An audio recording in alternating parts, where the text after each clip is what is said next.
مرحبا.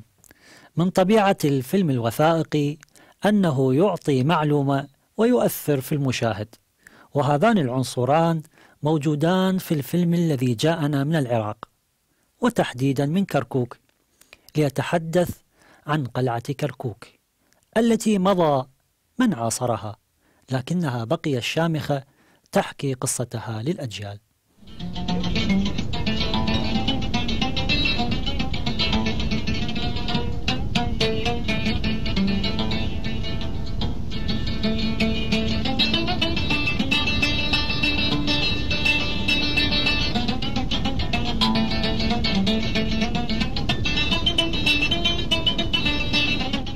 Kerkük, Irak'ın vilayetlerinden birisidir. En tarihli ve en hazaralı bir yerdir. Kerkük'ün büyük yakasında kale var.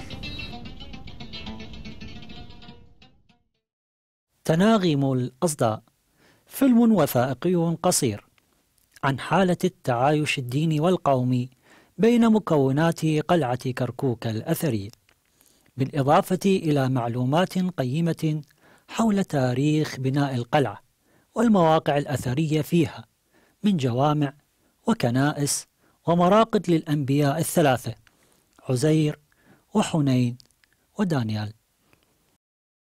هناك مراقد أخرى بارزة أهمها مرقد النبي حنين عليه السلام ومقام النبي عزير، حيث تضم القلعة جوامع أخرى منها الجامع الكبير وجامع عريان وجامع حسن باكيس والتكية الجبارية التي هدمت بالكامل.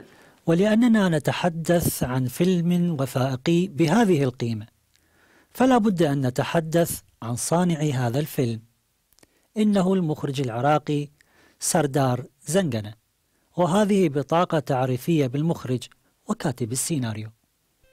المخرج العراقي سردار زنجنة هو من مواليد العراق كركوك 1959، بكالوريوس أكاديمية الفنون الجميلة قسم السينما جامعة بغداد. أخرج 7 أفلام قصيرة: الطفولة عام 2009، الأشباح عام 2009، نحن هنا عام 2010، الشك 2010، الفيلم الوثائقي القصير تناغم الأصداء عام 2012، الحرية عام 2012، وفيلم الحظ 2014.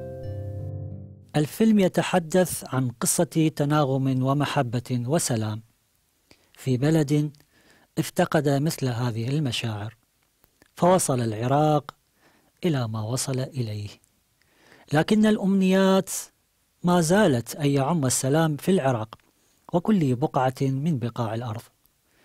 فيلم تناغم الأصداء للمخرج سردار زنجنة، مشاهدة ممتعة.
قلعة كركوك تقع في مركز مدينة كركوك في العراق، تبعد حوالي 260 كيلومترا شمال بغداد، وتعتبر من أقدم أجزاء المدينة، حيث يرجح بعض المؤرخين بأن الجوتيين هم الذين أنشأوا القلعة بالاستناد على رقيمات قديمة، وكان يسمى في أواسط الألف الثاني قبل الميلاد باسم ديمتو كرخي شيلواخو، أي قلعة مدينة بني شلوى، التي تجسد باسم حاكمها الحوري القديم الملك شيلوا تيشوب. ويعتقد مؤرخون آخرون أن القلعة بنيت في عهد الملك الآشوري آشور ناصر بال الثاني بين عامي 850 إلى 884 قبل الميلاد.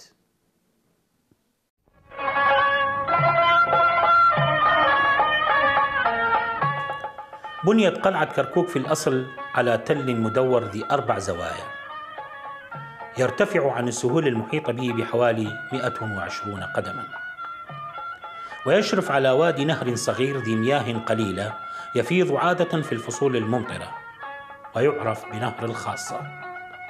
وعلى ما يظهر فإن هذه القلعة كانت مصورة في العصور القديمة، ولها 4 أبواب: الباب الرئيسي ذي المدرجات، وباب الطوب، وباب البنات ال7، وباب الحلوشية. عاشوا في فترات سابقة في كركوك جميع الطوائف والأديان من عرب وكرد وتركمان وآشوريين ومسلمين ومسيحيين ويهود. وفي الجانب الشرقي من القلعة هناك مقبرة واسعة تضم رفات أموات من مختلف القوميات في كركوك. وحرص أهالي القلعة من المسلمين والمسيحيين وحتى اليهود قديما على دفن موتاهم بالقرب من الجامع تبركا وحبا واحتراما لقدسية المكان، حيث كان الاعتقاد السائد لدى سكان منطقة القلعة القدامى برحمة دفن أمواتهم قرب ضريح النبي دانيال عليه السلام ليحظوا برحمة الله وشفاعة النبي. نبي دانيال'in kilikleri Es'ad Şeyh Said. 1969'da ben babamdan teslim aldım Nebi Danyal'ı. Nebi Danyal, Nebi Üzeyr, Nebi Huneyn. Ve bunun münasebet günleri var. Şembe günü gelirler. 3 gün bayram ziyarete gelirler. Ve Mevlid-i Nebevi günü gelirler ziyarete, Leyletül Kadir gecesi ve bütün devlet İslamiye'den gelirler.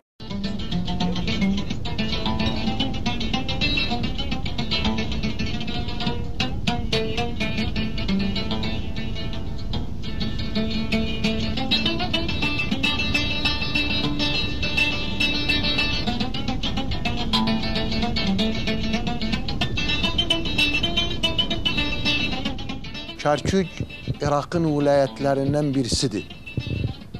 En tarihli ve en hazaralı bir yerdir. Kerkük'ün büyük yakasında kala var.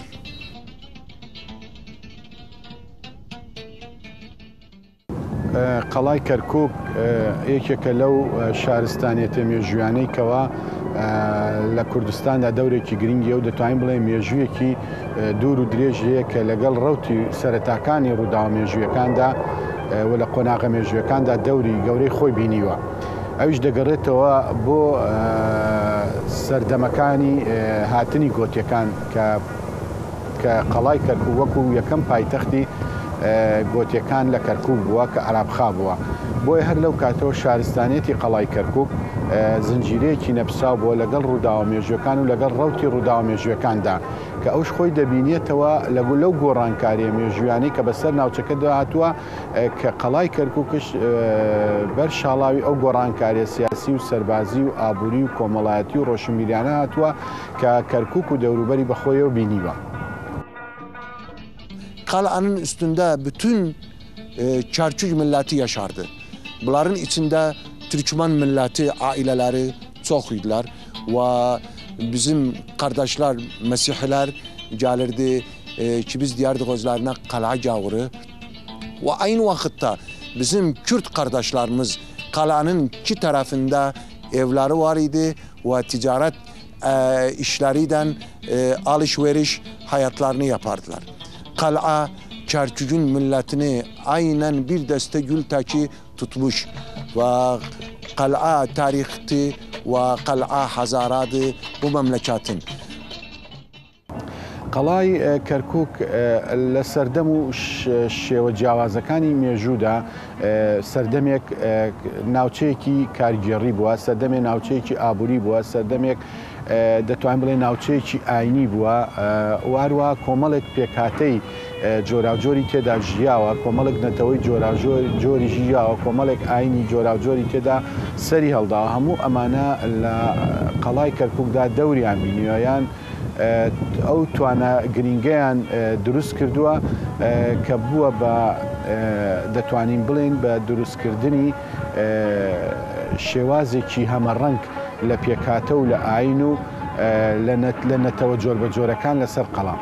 کورد وەکو یەکێک لەو نەتەوانەی لە قەڵای کەرکووکدا لەگەڵ ڕەوتی ڕووداوە مێژوویەکانی سەردەمی گۆتیەکان و هوری میتانیەکان و مادەکان و ساسانیەکاندا و بە پێی نزیکی زمانی کوردی لەگەڵ زمانی ئەو شارستانیەتیانەدا دەتوانین بڵێن پێگەی کورد هەر لەو کاتەوە هەر لەو سەردەمەوە دەوری خۆی بینیوە، یان یەکێ بۆ لەوانەی کەوە بنیاتنەری شارستانیەتی قەڵای کەرکووک بوونا. ئەم جێپەنجەی کورد لەو شارستانێتیانە بە دیارە، یان ئەو کەسایەتیانی لە قەڵا ژیاونیان ئەو هۆزانەی کەوا لە قەڵا ژیاون وەکو جاف، وەکو هەمەوەند، وەکو زەنگەنە، ئەمانە بەڵگەی پشتڕاستی قوڵی کوردن لە مێژووی قەڵادا، لە پاڵ مێژووی تورکمان و مێژووی ئاسووری و نەتەوەکانی کەوا لە کەرکووک لە پێکاتە و نەتەوە ئاینەکان ژیاون. شاطر المسلمون إخوتهم المسيحيين في القلعة لقرون عديدة. في أقصى القلعة الكائنة على مساحة تصل إلى 5 كيلومترات مربعة، وعلى قمة أعلى تلة في كركوك هناك ضريح النبي دانيال عليه السلام، وإلى جانبه مئذنة عالية يصل ارتفاعها إلى 15 مترا تقريبا. وفي الجهة المقابلة للجامع أو الكنيسة السابقة هناك مرقد القبة الخضراء التي ترقد تحتها فتاة يقال إنها آذربيجانية أو تركية تدعى بغدة خاتون، توفيت في كركوك قبل 7 قرون لدى عودتها من الحج. وفي الجانب الغربي من القلعة هناك جامع يدعى جامع فضول البغدادي نسبة إلى فضول باشا الذي بناه وكان من أحد أثرياء كركوك. هذا بالإضافة إلى سلسلة من البيوت التراثية التي يزيد عددها على 10 بيوت يعود تاريخها إلى 200 عام مضى. وأسفل القلعة ثمة نفق طويل، وكان يعتبر خطا سريا لإيصال الإمدادات والمؤن إلى القلعة في أوقات المحن والحروب. كما اكتشف المنقبون قيصرية قديمة أسفل القلعة وتضم 34 دكانا موزعا على صفين متقابلين. وبالإضافة إلى مرقد النبي دانيال هناك مراقد أخرى بارزة، أهمها مرقد النبي حنين عليه السلام ومقام النبي عزير، حيث تضم القلعة جوامع أخرى منها الجامع الكبير وجامع عريان وجامع حسن باكيس والتكية الجبارية التي هدمت بالكامل.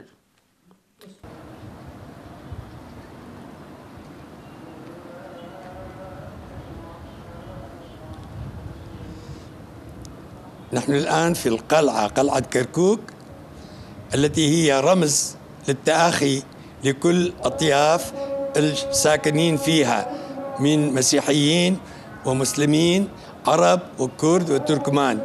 الكل هذه المدينة مدينته ساكنين فيها جنبا إلى جنب وبالتآخي والمحبة والتفافق بينهم. هناك كثير من المسيحيين كانوا هنا عندهم دكاكين، مثل ما المسلمين عندهم دكاكين، مثل ما أحد عنده قصر الآخر عنده قصر. ما كان يكون فرق بين واحد الآخر، إنما الكل كان يحسب الآخر أخونه. ولازم نحن نعرف كلنا نحن الله كان خلقنا، ماكو واحد خلقه الله والآخر خلقه محمد أو عيسى أو موسى، كلنا الله كان خلقنا. القلعة كمعاني وكزمان وحتى المكان يروي معاني عظيمة وتاريخ مشرق ورائع يحكيها لنا هذا المكان بما رآه وبمن عاش عليها. عاشت شعوبا وأمما وقبائل. الصفة التي حافظت عليها القلعة وبقيت شاخصة فيها هي سمة التعايش. عاش عليها وذكرتها كتب التاريخ أقوام مختلفون ولغات وأديان، كان يعيش عليها الأكراد والتركمان كقوميات وعرب، وحتى الأديان كمسلمين ومسيحيين وحتى اليهود، وهؤلاء بمذاهبهم وأطيافهم. فعاشت القلعة حقيقة جوا رائعا من المودة والمحبة. فأنا سكنت في هذه المدينة سنة 60، أتيت إلى هذه المدينة وسكنت فيها وعشت مع كل أطياف، فلا زال إن شاء الله هذه المدينة سوف تبقى للكل، والكل لا يكون مثل ما نقول غريب عنها، عليه كل من الواجبات مثل ما له كل الحقوق في هذه المدينة. إن شاء الله هذه سوف تتحقق، ونسأل أن يكون اليوم تتحقق قبل الغد. نرى في يوم من في كتاب من الكتب أو في زمن من الأزمان بأن القلعة التي كانت هي مدينة كركوك كبداية لم يذكر بأنه حدثت فتنة ما أو مشكلة ما خلقت بين الذين يسكنون القلعة. ولهذا القلعة في قلوبنا هي حية إلى الآن بعبرها، معانيها، وبالمعاني الطيبة التي تركتها لنا، والتي أنا في اعتقادي هي معاني القلعة التي غطت الحياة وطرق التعامل بين أطياف كركوك إلى اليوم.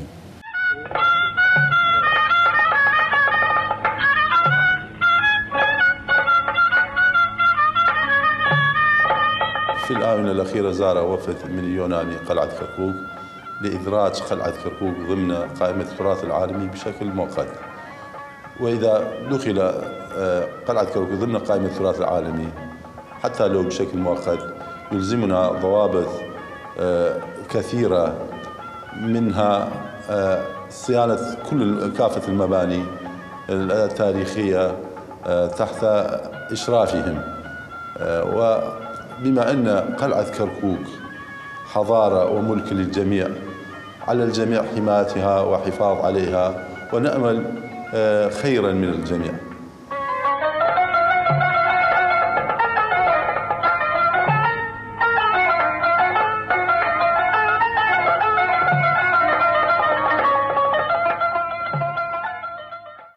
إذا كان للعالم عجائبها السبع، فلكركوك عجائبها الخاصة، حيث نارها الأزلية وقلعتها الصامدة وحواريها الضيقة وأزقتها المظلة بالشناشيل، بالرغم من كل ما ذكر يطفو على بحيرة من الذهب، أي النفط.